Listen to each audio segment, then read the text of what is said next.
Hola, hoy vamos a aprender a hacer chocolate rojo, que tanto cuesta a veces lograrlo. Lo primero que vamos a hacer es tener calentado nuestro chocolate blanco. Acá hay aproximadamente 200 gramos. Después le vamos a agregar manteca vegetal, cualquier marca, pero tiene que ser vegetal, no la manteca común. Y después lo revolvemos bien para que se integre. Más que nada para que se le vaya el frío de la manteca, que se integre.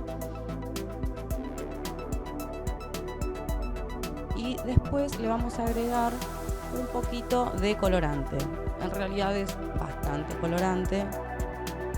Por esto es que lo podemos usar solamente para cubrir alguna superficie y después completar el trabajo con chocolate común, porque si no quedaría algo muy mantecoso.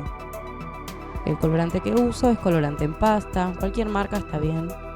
De todos modos recomiendo siempre comprar chocolate rojo, ya viene con color rojo, es mucho más práctico y no tiene ese sabor a manteca que es lo que le vamos a dejar acá.